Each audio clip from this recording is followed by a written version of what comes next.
जय Hind. Welcome back to another videos. आप सभी का स्वागत है एक और वीडियो में। आज हम लोग HTML का क्लास स्टार्ट करने वाले हैं। देखिए, चलिए हम लोग देखते हैं। सबसे पहले HTML होता क्या है। HTML क्या है? एक प्रोग्रामिंग लैंग्वेज है। HTML क्या है? एक वेब डेवलपमेंट लैंग्वेज है। ये किस प्रकार का लैंग्वेज है? ये वेब डेवलपमेंट लैंग्वेज है। और अगर आप लोग जो पहला वीडियो नहीं देखे हैं तो कृपया जाकर उसको देख लें। उसमें से सारा चीज़ समझाया गया है कि प्रोग्रामिंग लैंग्वेज क्या होता है, इंटीग्रेटेड डेवलपमेंट इन्वायरमेंट क्या होता है, कंपाइलर क्या होता है, एडिटर क्या होता है, और किस सॉफ्टवेयर को बनाने के लिए किस लैंग्वेज का उपयोग होता है।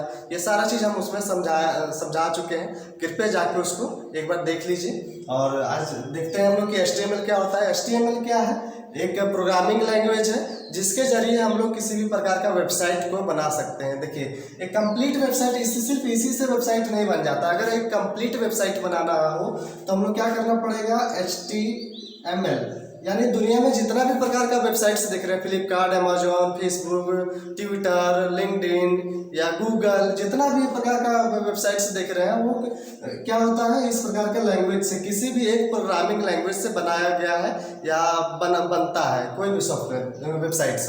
तो देखिए, वेबसाइट्स बनाने के लिए सबसे बेसिक कोडिंग जो होता है वो HTML के अंदर होता है। दुनिया में जितना भी प्रकार का वेबसाइट्स है उसको बनाने के लिए सबसे बेसिक जरूरत जो होता है, बेसिक रिक्वायरमेंट जो होता है, सबसे बेसिक लैंग्वेज जो होता है वो क्या होता है? HTML होता है। इसके बाद आप अगर एडवांस में जाना चाहते हैं तो इसके बाद CSS पढ़ सकते हैं। CSS यानी कंप्लीट वेब इंजीनियर। अगर किसी को कंप्लीट वेब इंजीनियर बनना हो तो क्या कर सकता है? वो सबसे पहले शुरुआत HTML से करेगा। उसको करना ही पड़ेगा HTML से। बिना HTML के कोई भी वेबसाइट नहीं है। तो उसके बाद आप CSS कर सकते हैं। उसके बाद आप जावा स्क्रिप्ट, उसके बाद आप इसके एडवांस में जा सकते हैं ASP.NET। इसके बाद आप पढ़ सकते हैं PHP। और एक आपको पढ़ना पड़ेगा अलग से लैंग्वेज जो होता है, डेटाबेस लैंग्वेज होता है। वो हो गया आपका SQL और हो गया Oracle। देखिए, आपको एक कंप्लीट वेब इंजीनियर बनने के लिए, वेबसाइट इंजीनियर बनने के लिए, कंप्लीट तरीके से एक कंप्लीट वेबसाइट बनाने के लिए किन किन चीज़ों को जरूरत पड़ेगा, किन किन लैंग्वेज का जरूरत पड़ेगा? HTML से क्या होगा कि नॉर्मल आप टेक्स्ट और इमेज से रिलेटेड आप सिंपल सा एक पेज बना सकते हैं। इससे क्या होगा? नॉर्मल पेज बनेगा। अब CSS का काम क्या होगा? उसमें से डिजाइनिंग वगैरह हो गया। उसके बाद जैसे कि मान लीजिए कोई फंक्शन हो गया, कोई फंक्शन को काम करवाने के लिए किसका जरूरत पड़ेगा? आपका जावास्क्रिप्ट हो गया। अब मान लीजिए किसी डेटा को स्टोर कराना है, जो भी आप वेबसाइट्स देखते हैं, जैसे कि मान लीजिए कभी आप अपने जीवन में हो सकता है कि आप कभी ऑनलाइन रजिस्ट्रेशन कराए होंगे। तो ऑनलाइन रजिस्ट्रेशन कराते हैं तो जैसे कि मान लीजिए आपका जो भी पर्सनल डिटेल्स देते हैं आप उस वेबसाइट्स में, तो उसमें आपका नाम होता है, एड्रेस होता है, कॉन्टैक्ट नंबर होता है और फोटोज होता है, बहुत सारे और भी सारे चीज़ होता है। तो वो जो आप सबमिट करते हैं तो कहाँ जाता है? एक डेटाबेस में जाता है। उस डेटाबेस में स्टोर हो जाता है। जो भी कंपनी का वेबसाइट से आप जिस चीज़ के लिए आप रजिस्ट्रेशन करा रहे हैं उसके वेबसाइट में जाके क्या उसके डेटाबेस में क्या होता है? स्टोर हो जाता है। इसलिए ये डेटाबेस को पढ़ना जरूरी होता है। और उसके बाद उसको कनेक्टिविटी करने के लिए, जैसे कि मान लीजिए कि वेबसाइट बना दी, ये वेबसाइट बन गया कंप्लीट, इसमें से सारा चीज़ कर दिए। अब ये अब इसके और डेटाबेस में क्या करना होता है? कनेक्शन करना होता है। जो भी वेब पेज होता है, जो भी वेबसाइट आप प्लेन बनाए हुए हैं, उसको और डेटाबेस को कनेक्टिविटी करने के लिए एक लैंग्वेज का जरूरत पड़ता है। ये एक एग्जांपल के लिए हुए हैं ASP.NET। ASP.NET क्या करेगा? जो आपका एप्लीकेशन है और डेटाबेस है, एप्लीकेशन टू डेटाबेस कनेक्टिविटी के लिए, एक एप्लीकेशन टू डेटाबेस को कनेक्ट करने के लिए एक लैंग्वेज पढ़ना पड़ता है, अलग से पढ़ना पड़ता है। यानी 3 फॉर्मेट है। एक complete web engineer, complete website engineer. Website बनाने के लिए हम लोग को क्या क्या जरूरत पड़ रहा है? सबसे बेसिक तो आपको HTML, जिसमें से आप पेज को डिजाइन कर सकेंगे। उसके बाद CSS से क्या कर सकते हैं? उसको और खूबसूरती देने के लिए, और भी ज़्यादा खूबसूरती देने के लिए उस वेबसाइट को क्या कर सकते हैं? CSS पढ़ सकते हैं। उसके बाद जावास्क्रिप्ट का काम क्या होता है?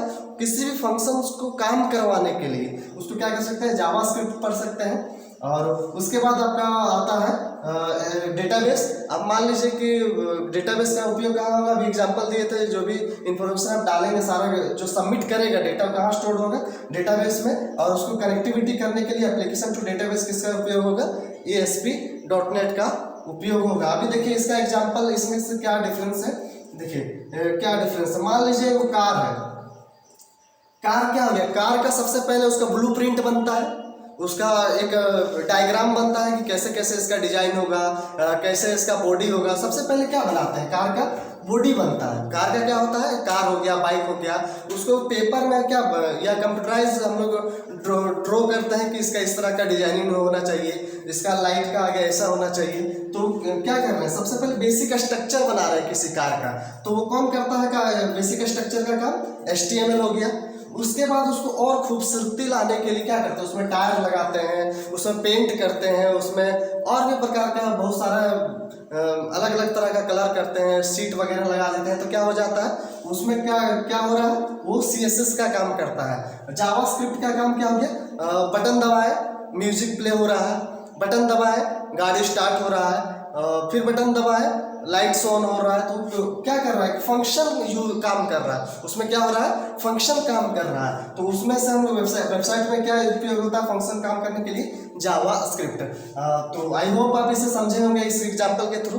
तो HTML क्या है, एक बेसिक लैंग्वेज है वेबसाइट डिजाइन करने के लिए, वेबसाइट बनाने के लिए, जिसमें से एक नॉर्मल पेज बना सकते हैं, उसको डिजाइन कर सकते हैं टेक्स्ट और इमेज के फॉर्म में। और CSS क्या करेगा, उसी में थोड़ा सा और ज़्यादा खूबसूरती ला देगा, बढ़िया तरीके से उसमें से मेन्यू बना सकते हैं या फिर बटन्स वगैरह बना सकते हैं, डिजाइन तरीके का ये CSS से कर सकते हैं। और उसको काम कराने के लिए, जैसे कि मान लीजिए एक फॉर्म बना हुआ है, एक आप रजिस्ट्रेशन फॉर्म बनाए, एक वेबसाइट बनाए जिसमें से आप एक रजिस्ट्रेशन फॉर्म बनाए, जिसमें से आदमी लोग क्या करेगा, वो अपना पर्सनल डिटेल डालेगा, सबमिट करेगा। तो वो सबमिट को फंक्शन कराने के लिए, उसको काम करवाने के लिए, रिस्पॉन्ड करने के लिए किसका यूज होता है, जावास्क्रिप्ट का यूज होता है। तो ये जब तक उपयोग नहीं करेंगे तो वो काम ही नहीं करेगा, उसमें रिस्पॉन्ड ही नहीं करेगा। तो ये हो गया। उसके बाद आपका ASP.NET का उपयोग क्या होगा, डेटाबेस और पेज से, जो वेब पेज है आपका, जो भी वेबसाइट बना रहे हैं, उस web page to database connectivity या कनेक्शन के लिए क्या यूज होगा आपका, ASP.NET एक एग्जांपल के लिए लिए हुए हैं। और SQL सर्वर क्या है, और ओरेकल, ये दुनिया में सबसे ज़्यादा यूज होने वाला आपका डेटाबेस लैंग्वेज है। दुनिया में सबसे ज़्यादा डेटाबेस लैंग्वेज यूज होता है तो क्या होता है, ओरेकल का यूज होता है और SQL सर्वर का यूज होता है। तो आप इस प्रकार का डेटाबेस लैंग्वेज पढ़ना होगा आपको। और ये बेसिक HTML CSS जावास्क्रिप्ट, अगर ये HTML CSS जावास्क्रिप्ट अगर पढ़ लेते हैं, ASP.NET और एक SQL, 1 2 3 4 5 ये आपको पढ़ना होगा। इसके बाद आप पूरा कंप्लीट वेब इंजीनियर बन सकते हैं। और आई होप आप इस चीज़ को समझे होंगे, बेसिक का पार्ट है। और अभी इसके बाद इस चीज़ को समझते हैं HTML क्या है। HTML क्या है, एक सबसे बेसिक लैंग्वेज है वेबसाइट बनाने के लिए। वेबसाइट बनाने के लिए सबसे पहला बेसिक, सबसे मतलब आसान लैंग्वेज है सीखने के लिए, किसी बिगिनर्स के लिए। तो देखिए HTML का फुल फॉर्म होता है hyper text markup language. Hyper का मतलब क्या, बहुत बड़ा। हाइपर का मतलब क्या, बहुत बड़ा में होता है। हाइपर टेक्स्ट का मतलब क्या होता है, जो भी हम लिखते हैं उसको क्या बोलते हैं, टेक्स्ट फॉर्म में बोलते हैं। तो हाइपर टेक्स्ट मानी टेक्स्टों का समूह, जो लिखावट है उसका समूह, बहुत बड़ा टेक्स्ट का समूह को क्या बोलते हैं, हाइपर टेक्स्ट मार्कअप लैंग्वेज। यानी उसमें से सारा लिंक होता है, वैसा प्रकार का ये लैंग्वेज है। तो इसमें से क्या कर सकते हैं, HTML में एक वेब पेज बना सकते हैं सिंपल सा, उसमें से टेक्स्टों का कलेक्शन होता है, यानी बहुत सारा लिखावट जो होता है, एक इंफॉर्मेशन जो होता है, आप वेबसाइट में लिख के इसके थ्रू करवा सकते हैं, उसमें डिस्प्ले करा सकते हैं अपने वेबसाइट के वेब पेज पे। तो ये हो गया। इसके बाद हम लोग समझते हैं कि HTML को सीखने के लिए कोई बहुत ज़्यादा लंबा लफड़ा नहीं है, सिंपल है, इसमें बहुत आसान है इसको सीखना। सबसे पहले इसका बेसिक जो रिक्वायरमेंट होगा वो होगा आपका एक एडिटर का नोटपैड और एक होगा कंपाइलर का। जो लोग नए जुड़े हैं कृपया जाके प्लीज़ आप लोग जाके पहला वीडियोस देख लीजिए, कंपाइलर एडिटर ये सब क्या होता है, वो सारा चीज़ हम लोग डिस्कस पहले ऑलरेडी कर चुके हैं। तो यहाँ पे जो देखिए नोटपैड में क्या होगा कि नोटपैड एक एडिटर है जहाँ पे प्रोग्राम को हम लोग लिखेंगे, कोडिंग को जहाँ पे हम लोग लिखेंगे वो नोटपैड में लिखेंगे। HTML का कोड कहाँ लिखा जा सकता है, नोटपैड में, या तो एक आईडी को भी उपयोग कर सकते हैं। बहुत सारा भी मार्केट में आईडी आ गया है, इंटीग्रेटेड डेवलपमेंट एनवायरनमेंट, जहाँ पे आपको उसी में आपको कोडिंग लिखना है, उसी में कंपाइल हो जाएगा, उसी में इंटरप्रेटर भी होता है। ये सारा चीज़ आप प्लीज़ आके आप लोग पहला वीडियो देख लीजिए क्या होता है। देखिए तो अब सबसे सिंपल और आसान तरीका हम लोग अपनाएंगे यहाँ पे। नोटपैड में क्या होता है, नोटपैड एक एडिटर है जिसमें से हम लोग HTML का कोडिंग लिखेंगे, और कंपाइलर क्या हो गया, वेब ब्राउजर जहाँ पे उस वेबसाइट्स को देखेंगे और रन करा के कि वो कैसा दिख रहा है, कैसा वो दिखने में कैसा लग रहा है, वो कहाँ कराएंगे, वेब ब्राउजर अब क्या होता है, वेब ब्राउजर क्या होता है, जहाँ से हम लोग इंटरनेट चलाते हैं, एक प्रकार का सॉफ्टवेयर ही होता है तो उसमें से ब्राउजर में क्या करते हैं हम लोग किसी भी वेबसाइट्स को ओपन कर सकते हैं, तो ये होता है वेब ब्राउजर का एग्जाम्पल क्या हो गया, गूगल क्रोम हो गया, मोजिला फायरफॉक्स हो गया, गूगल क्रोम हो गया, मोजिला फायरफॉक्स हो गया, इंटरनेट एक्सप्लोरर हो गया, और भी बहुत तरह का, ओपेरा मिनी हो गया, बहुत तरह का भी ब्राउज़र है मार्केट में।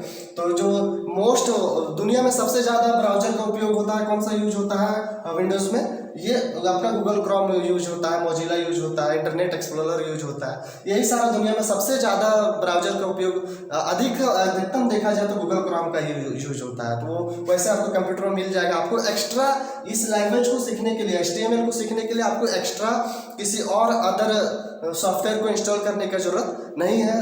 सबसे आसान भाषा है, आसान लैंग्वेज है, दुनिया का सबसे इजी लैंग्वेज है HTML, तो इसलिए इसको स्टार्ट किए हुए हैं। एक नोटपैड का जरूरत पड़ेगा, एक वेब ब्राउजर का जरूरत पड़ेगा। नोटपैड में क्या करेंगे हम लोग, किसी उस HTML को कोड को लिखेंगे, और वेब ब्राउजर में हम लोग क्या करेंगे, गूगल क्रोम में उसको रन करा के देखेंगे कि वेबसाइट कैसा दिख रहा है। तो आई होप आप इसे समझे होंगे। तो बहुत जल्द ही इसका प्रैक्टिकल वगैरह भी शुरू कर देंगे। थ्योरी हो गया, कंप्लीट हो गया। अब इसमें से जितना भी उसका टैग होता है HTML का, वो सारा चीज़ जल्द से जल्द शुरू हो जाएगा। तब तक के लिए आज इतना ही रखते हैं, मिलते हैं अगली वीडियो में। तब तक के लिए जय हिंद, वंदे मातरम, भारत माता की जय।